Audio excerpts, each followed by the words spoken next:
Di sini ada pertanyaan, bagaimana cara berbakti pada ibu dari suami, mertua?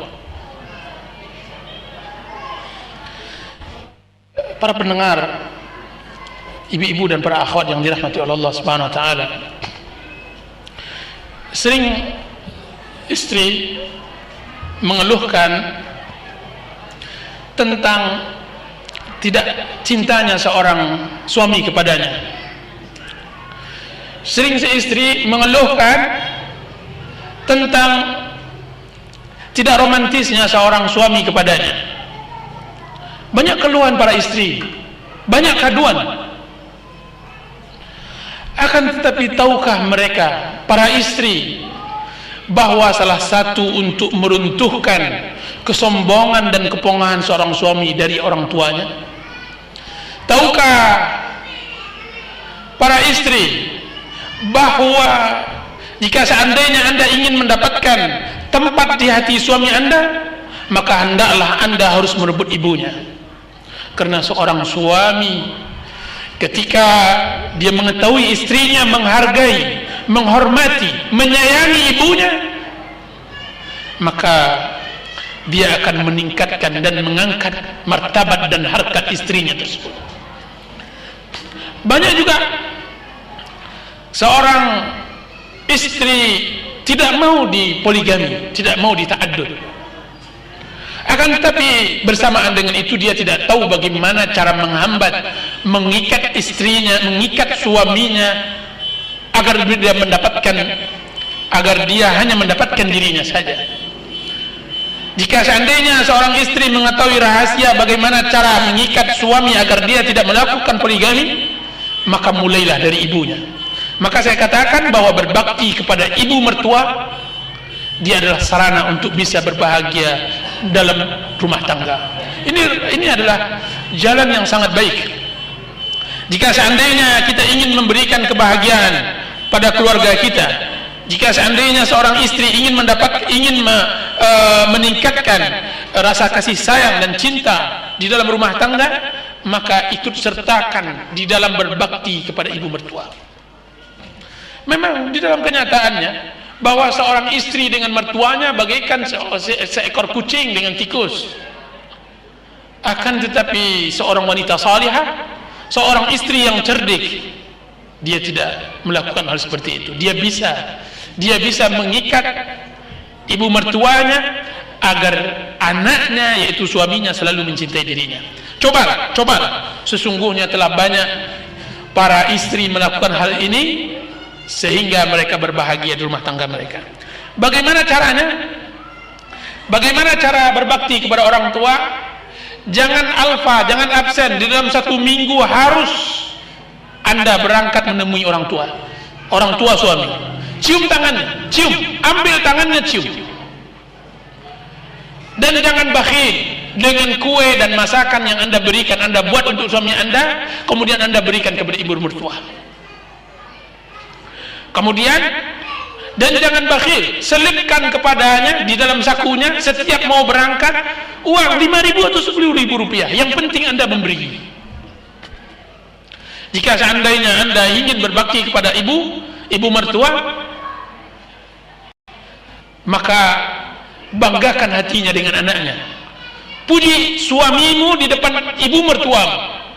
Puji suamimu di depan ibu mertuamu, bahwa anaknya adalah segala-galanya bagimu, bahwa anaknya adalah luar biasa, laki-laki yang bertanggung jawab, laki-laki yang dewasa, laki-laki yang mampu, laki-laki yang benar-benar menjadi pelindung bagi istrinya. Sebutkan itu agar dia bisa bangga, agar hatinya besar, agar dia merasa bahwa apa yang ia tanam sejak kecil dengan air mata dan tangisnya telah berhasil Anda raih. Akan tidak ada kecemburuan, akan hilang dengki, akan hilang hasad. Jadi ibu-ibu dan para akhwat, kalau Anda ingin berbahagia, maka masukilah pintu berbakti kepada mertua. Telah banyak orang yang mencoba dan mereka berhasil. Wallahu ta'ala alam. Apa yang harus dilakukan oleh seorang menantu jika melihat mertuanya melakukan hal-hal yang syirik atau kemusyrikan? Yang harus dibuat oleh seorang menantu atau seorang anak yang melihat orang tuanya dalam kemusyrikan, adalah firman Allah Subhanahu wa taala yang mengatakan, wa in jahadaka ala an tusyrika bima laysa laka bihi ilm fala tuti'huma wa sahibuhuma fid dunya ma'rufa. Jika seandainya mereka berdua berupaya untuk membuat engkau bersyirik, melakukan syirik, maka jangan taati. Jangan taati perintah syirik, akan tetapi berbaktilah kepada keduanya. Ibu-ibu, berbaktilah. Jadi yang harus dilakukan bagi yang mempunyai mertua yang jauh dari pengajaran agama, harus melipat gandakan berbakti, berakhlak, memberi hadiah, memberi senyuman, memberi perhatian. Jadikan diri Anda sebagai teman curhatnya. Jadikan. Alangkah bahagianya seorang menantu bisa mendapatkan tempat di hati mertua. Tidakkah pernah ibu-ibu mendengar seorang ibu mengatakan kepada menantunya, wahai anakku, wahai putriku, wahai gadisku, wahai sayangku, jika seandainya suamimu mau menikah lagi, maka kabarkan segera kepada ibumu. Ibumu yang pertama kali akan melarangnya. Itu kenapa? Karena keberhasilan seorang istri mempengaruhi ibu mertuanya, dan itu akan membahagiakan suami. Bagaimana cara berbakti pada orang tua yang sedang kami jauh dari orang tua tersebut? Kami sudah berkeluarga. Subhanallahal-azim. Ibu tadi mendengar kajian bagaimana sedihnya, bagaimana nestapanya seorang ibu yang ditinggalkan oleh anak-anaknya satu persatu berangkat ke rumah istrinya atau ke rumahnya, atau dia berangkat ke sebuah pekerjaannya. Tinggallah orang tua tersebut di desa, masak nasi sendirian, mencuci sendirian. Subhanallah. Pintu hanya berdiri ketika ia membukanya, jendela hanya terbuka ketika dia hendak yang membukanya. Tidak ada lain. Tidak terdengar lagi di rumahnya yang kayu itu lari kecil, anaknya yang kecil, waktu kecil-kecil dahulu lari, kemudian sambil tertawa. Ibu seperti itu sering mengigau. Ibu seperti itu sering menangis dalam kesendirian. Di mana anak-anakku yang gagah? Di mana anak-anakku yang orang-orang mengatakan mereka sudah besar, sudah menjadi orang hebat di Jakarta, sudah menjadi pengusaha berhasil di Bandung, telah menjadi orang berkedudukan di Sumatera. Subhanallah, dia di negeri yang sangat tidak. Subhanallah. Jika seandainya Anda jauh dari orang tua, maka pulanglah segera. Kisah kilab sangat masyhur. Bagaimana kisah kilab di dalam banyak kaset saya sudah ceritakan. Bagaimana cintanya ayah kilab kepada kilab. Datang seorang pemuda kepada Rasulullah SAW. Kemudian dia mengatakan, ya Rasulullah, saya datang kepadamu untuk berbaiat, hendak berjihad di jalan Allah Azza wa Jalla, dan aku tinggalkan kedua orang tuaku dalam keadaan menangis.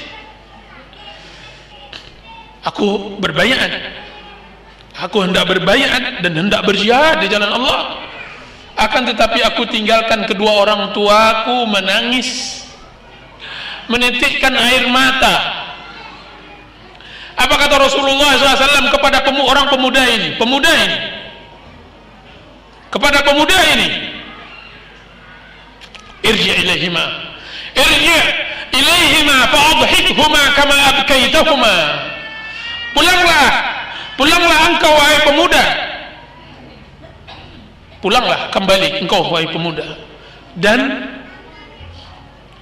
buat dia tertawa, mereka berdua tertawa sebagaimana engkau telah membuatnya mereka menangis. Buat mereka kembali tertawa sebagaimana engkau telah membuat mereka menangis. Pulanglah, pulang. Fafihima fajahid. Engkau bertanya tentang masalah jihad, berjihadlah kepada orang tuamu. Berjihad kepada orang tua. Subhanallah, ini pemuda yang hendak berjihad. Bagaimana kita berpisah dengan orang tua hanya untuk mencari sesuap nasi? Bagaimana kita dengan orang tua hanya ingin memperturutkan keinginan dunia yang tidak pernah selesai-selesai? Subhanallah, cepat-cepatlah hubung, telepon sekarang ini orang tua dan minta ampunkan, minta maaf.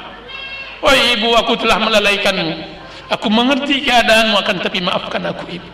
Marilah bersamaku pulang, aku tinggal bersama orang tua, tinggal bersama orang tua. Hadis Rasulullah SAW yang dikeluarkan oleh Imam Ahmad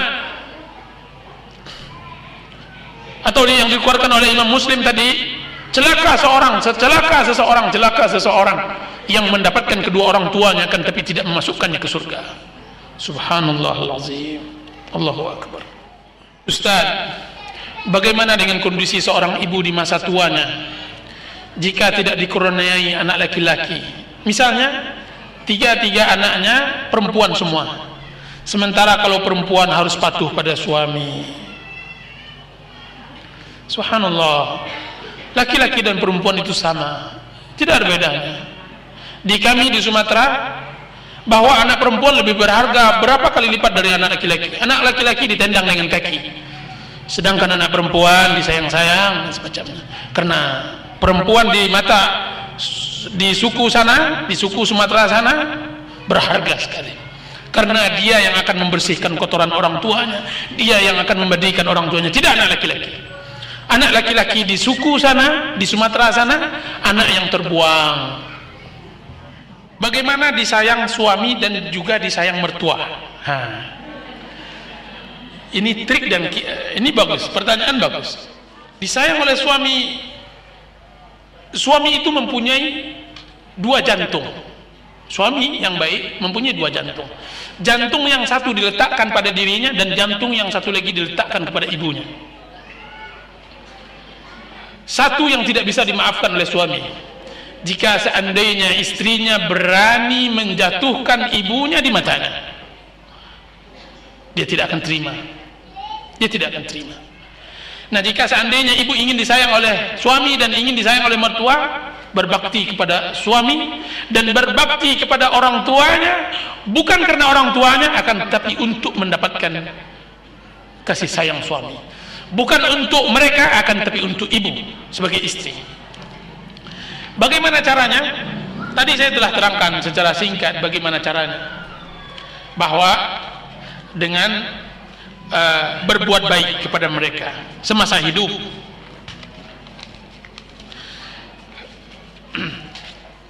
Di antara trik yang bagus, cara yang bagus adalah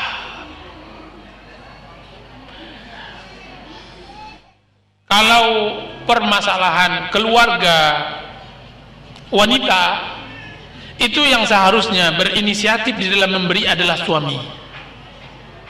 Kalau seandainya itu untuk kepentingan keluarga suami, maka seharusnya yang berinisiatif baik adalah istri. Misalnya datang ke rumahnya yaitu ke rumah suami istri, ibu mertua istri, ibu dari mertua istri, berarti ibu dari suaminya. Ketika datang, yang seharusnya berinisiatif adalah istri. Suami yang datang adalah ibu suami. Ya, yang berinisiatif dalam masalah itu adalah istrinya. Misalnya ongkos hendak berangkat pulang. Ongkos yang hendak berangkat pulang itu misalnya berapa dek kita kasih ibu? Kita kalau menurut abang sih kasih aja harga tiket, sudah itu biar aja lah makan sendiri aja dah, pakai uang pensiunan. Nah, istri harus mengatakan begitu, jangan bang, akan tapi kasih uang tiket, kasih uang belanja dengan sebulan uang hidup di sana. Berarti apa? Ada perasaan luar biasa dari suami, berarti istri saya ini perhatian sekali dengan ibunya. Jangan sebaliknya, ketika suami mengatakan, dek kita kasih aja uang ongkos, uang tiket, sudah itu biar aja ibu makan, kalau mau beli apa-apa bila uang pensiunannya. Apa kata sang istri? Wah itu kemahalan bang, kalau bisa setengahnya aja. Kalau seperti ini cara berkeluarga, wah, itu cepat-cepat laun suami akan berpaling kepada wanita lain. Sebaliknya juga begitu.